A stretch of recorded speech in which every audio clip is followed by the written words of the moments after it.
चलिए, आज से हमको पढ़ना है एनसीईआरटी इतिहास, है ना।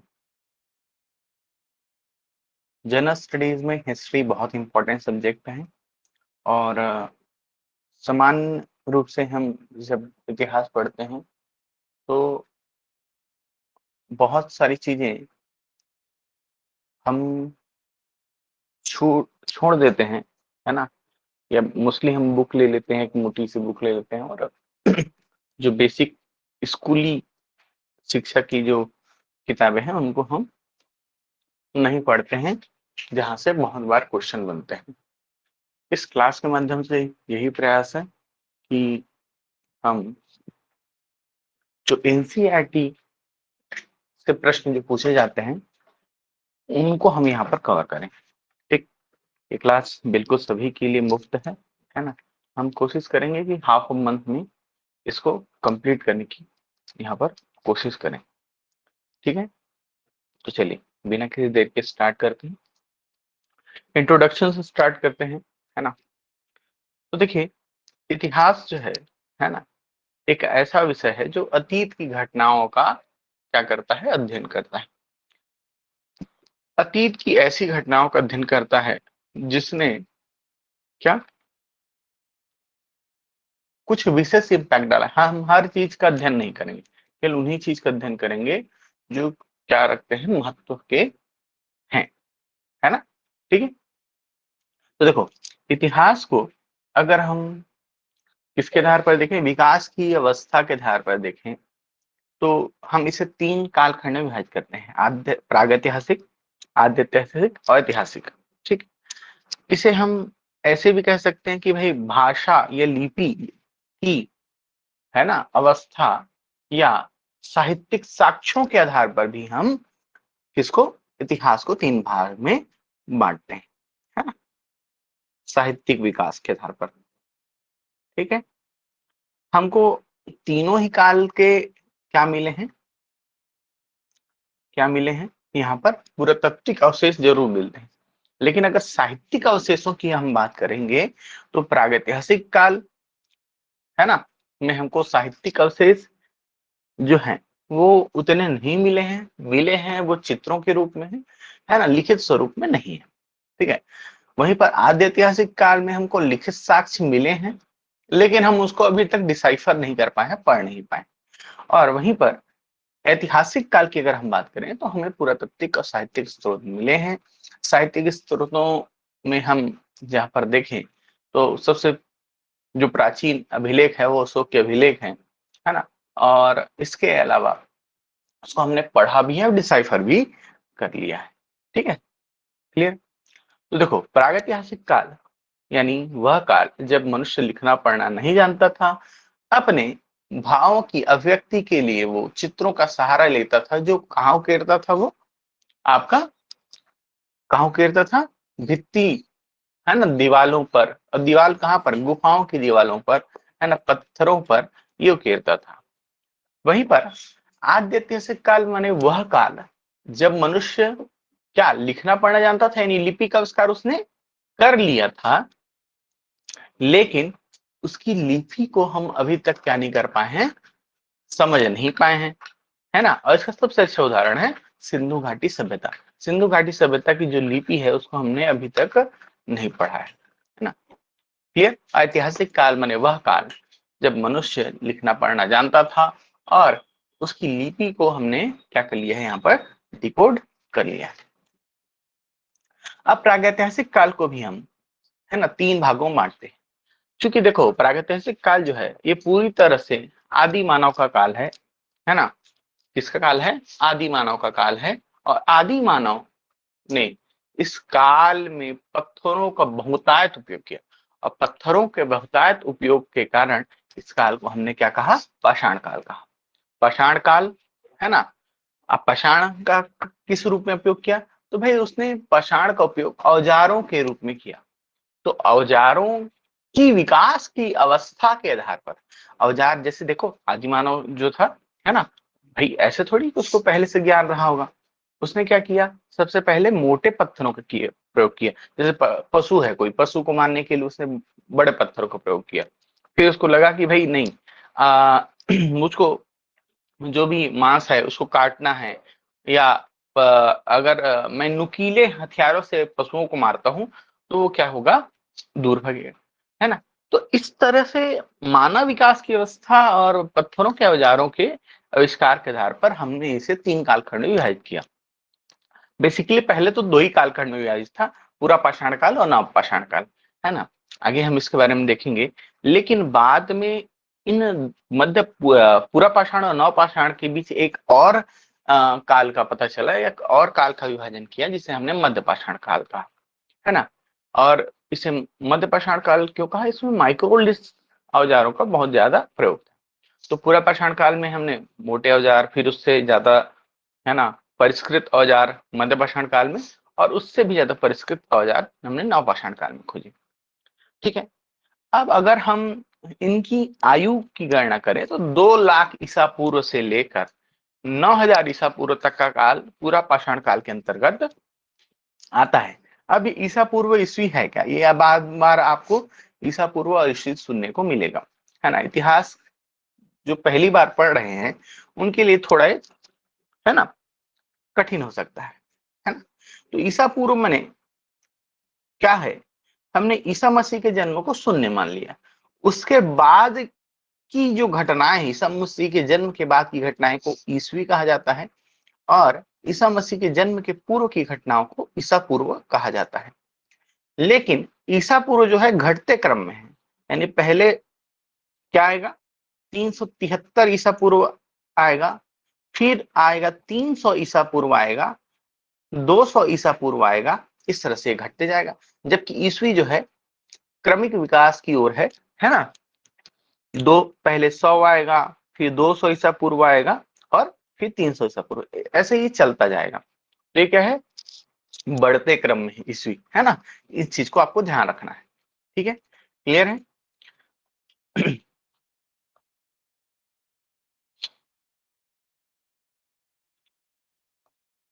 ठीक।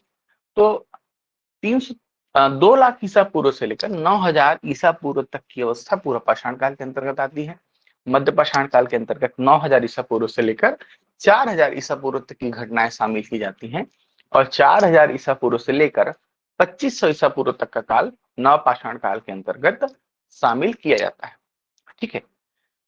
फिर इसके बाद जैसे ही 2500 ईसा पूर्व समाप्त होता है, इसके बाद का जो काल है तो आद्य ऐतिहासिक काल के अंतर्गत आता है।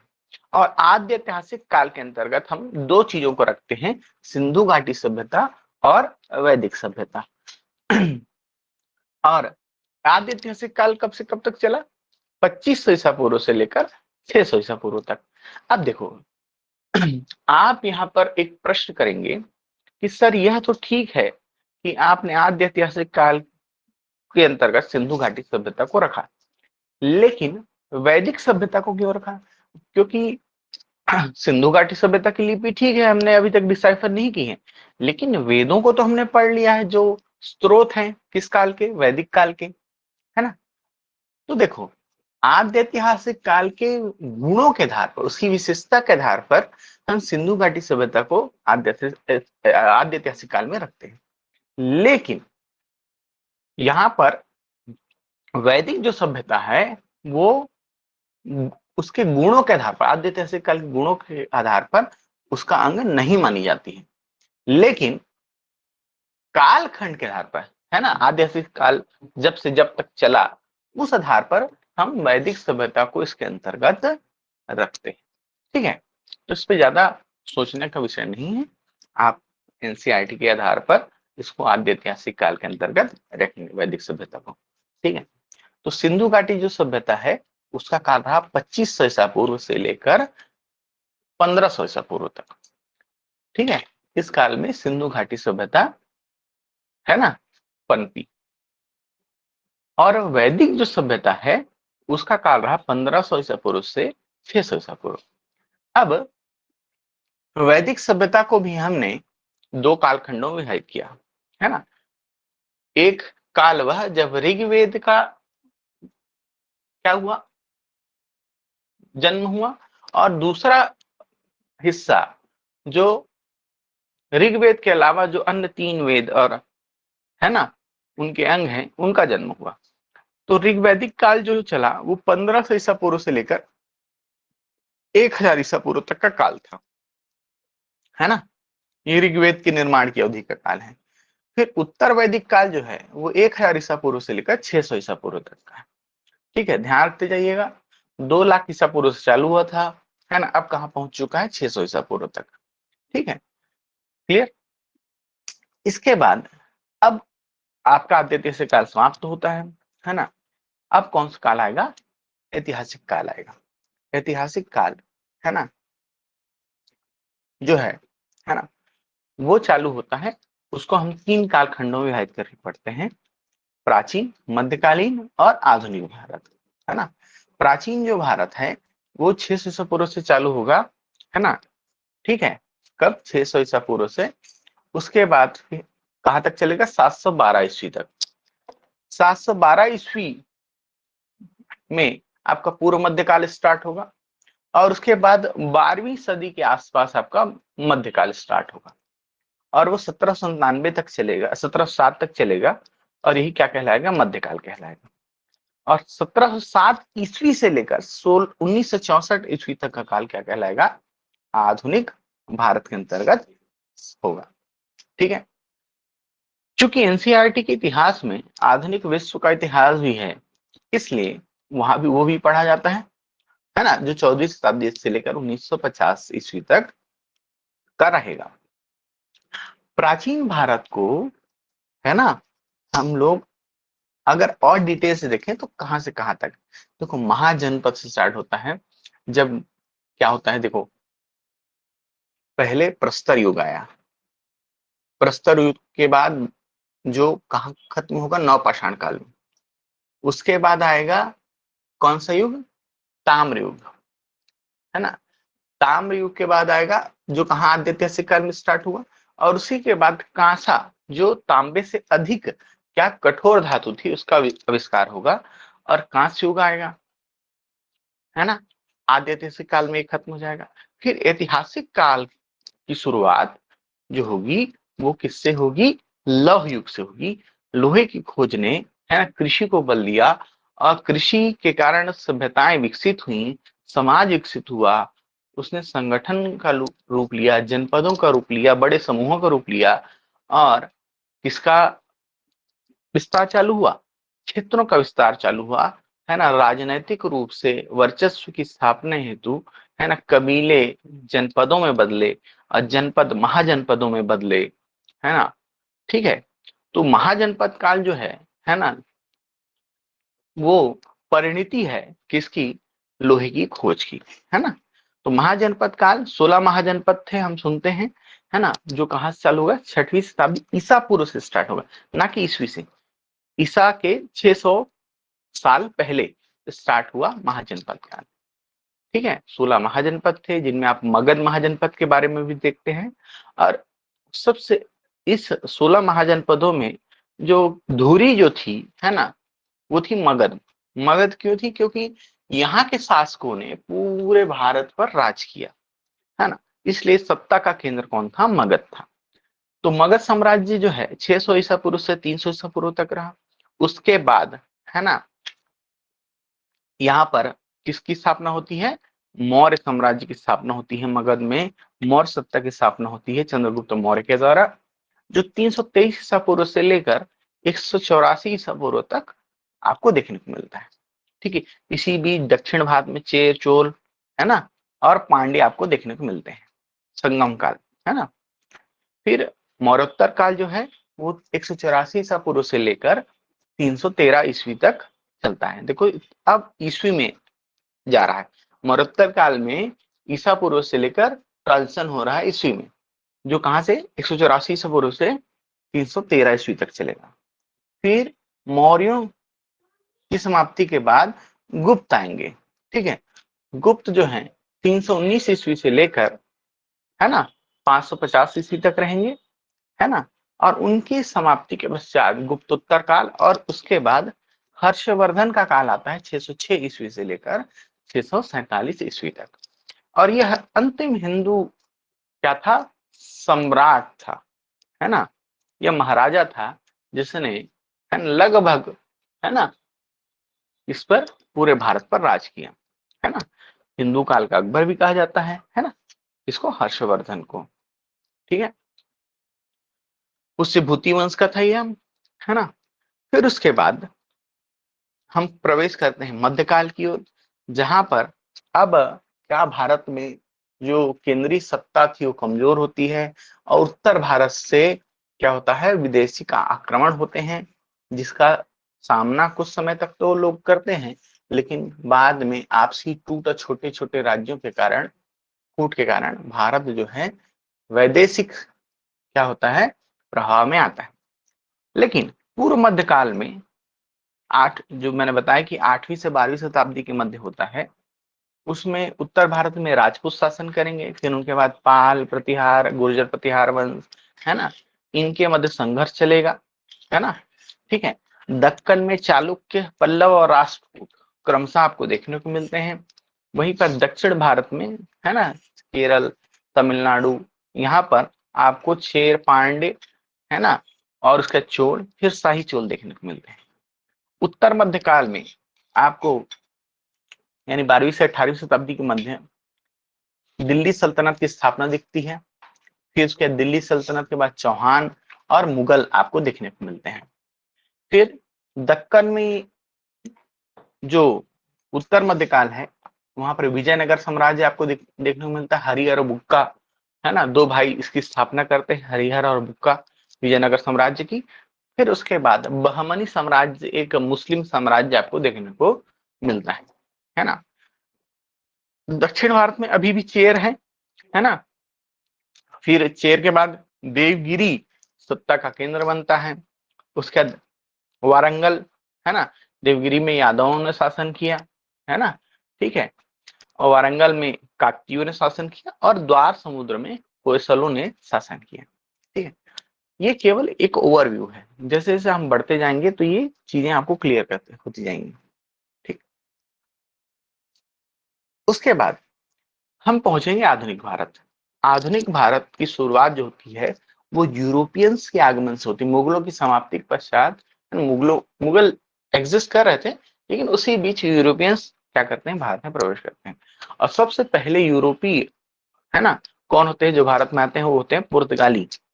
पुर्तगाली, फिर डच, है ना, फिर अंग्रेज, है ना, ठीक, फिर फ्रेंच, ठीक। डेनिस भी आते हैं, डेनिस अंग्रेजों के बाद आते हैं, ठीक है। तो 1498 में पुर्तगाली आते हैं सबसे पहले भारत में, है ना। फिर उसके बाद कौन आते हैं, डच आते हैं, फिर अंग्रेज आते हैं, फिर डेनिस आते हैं, फिर फ्रेंच आते हैं। इसके बाद क्या होता है, मुगल साम्राज्य का विघटन स्टार्ट होता है ना। कमजोर शासक, है ना, और विलासितापूर्ण शासन करने वाले शासक अब समाप्त होते हैं, है ना। तो बंगाल में, अवध में, हैदराबाद में, कर्नाटक में क्रमशः मुगल साम्राज्य और उनके उत्तराधिकारी जो राज्य होते हैं उनका विघटन स्टार्ट होता है ना।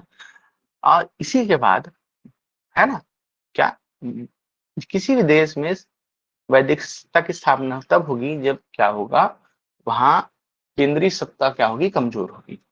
ऐसा हुआ, है ना। मुगलों के बाद फिर कौन आए, मुगलों कमजोर होने के बाद अंग्रेजों ने शासन किया और उन्होंने कर्नाटक युद्ध, बंगाल में प्लासी व बक्सर का युद्ध जो कम से 1757 1764 में लड़ा गया, फिर मैसूर का युद्ध, है ना, आंग्ल मैसूर युद्ध जिसे कहते हैं।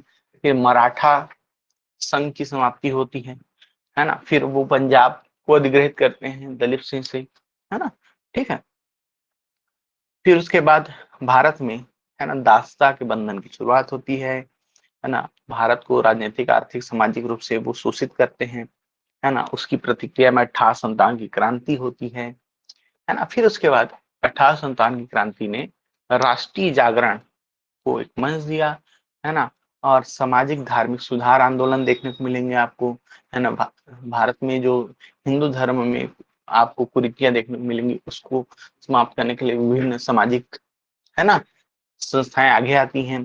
है ना। अन्य धर्मों में भी ऐसी आती हैं, है ना। राजनीतिक संस्थाओं की स्थापना होती है। भारतीय राष्ट्रीय कांग्रेस की स्थापना होती है 1885 में, है ना। ठीक है, गोकुलदास तेजपाल महाविद्यालय, है ना, संस्कृत महाविद्यालय, कहाँ, मुंबई, है ना, या बॉम्बे।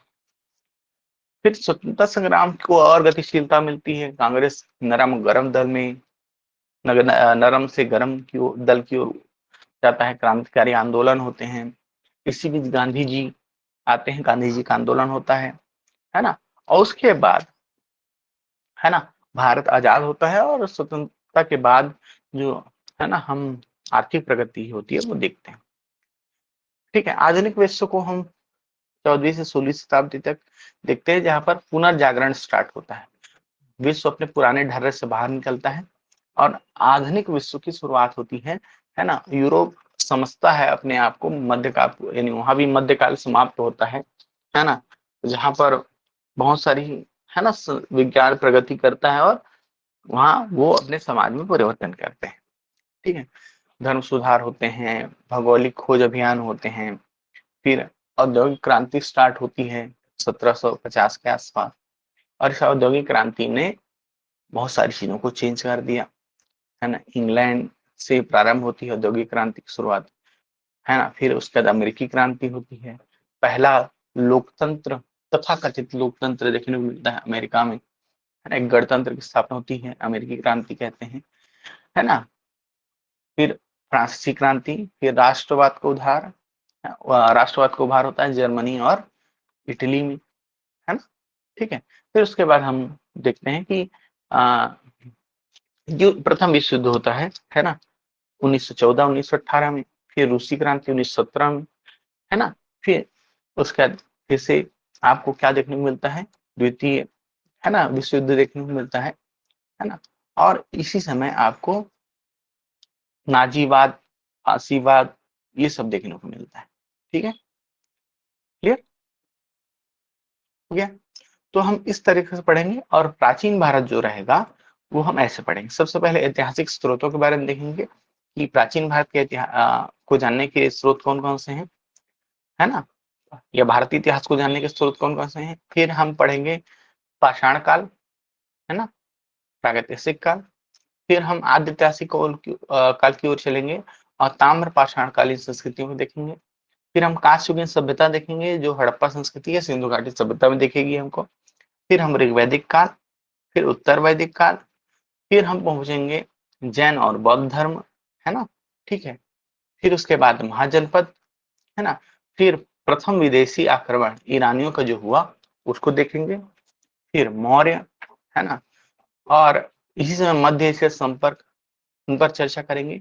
फिर इसी समय सातवाहनों की सत्ता की स्थापना होती है दक्षिण भारत में, मौर्यों के पतन के पश्चात, है ना। फिर दक्षिण भारत का हम इतिहास यहाँ पर देखेंगे।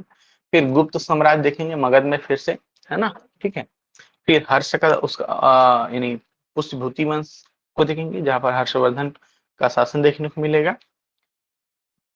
ठीक है, दक्कन और दक्षिण भारत के राज्य देखने को मिलेंगे। और यहीं पर इसी बीच हम जो कुछ प्रमुख दर्शन है उसके बारे में यहाँ पर चर्चा करेंगे। ठीक है, तो हमारी ये इंट्रोडक्टरी क्लास रही और इस क्लास में हमने जाना कि हम आगे कैसे क्या करेंगे, इतिहास को देखेंगे। कल हम जब मिलेंगे नेक्स्ट वीडियो में, तब हम, या नेक्स्ट लाइव क्लास में, तो हम बात करेंगे ऐतिहासिक स्रोतों के बारे में। ठीक है, बहुत ही महत्वपूर्ण है, क्वेश्चन यहाँ से बनते हैं, है ना। और इसमें हम आप देखेंगे कि पुरातात्विक इतिहास और साहित्यिक इतिहास के स्रोत कौन कौन से हैं, है ना। ठीक है, और प्रमुख अभिलेख कौन कौन से जहाँ से क्वेश्चन बनते हैं। ठीक है, चलो मिलते हैं नेक्स्ट वीडियो में और नेक्स्ट क्लास में। ठीक, चलिए।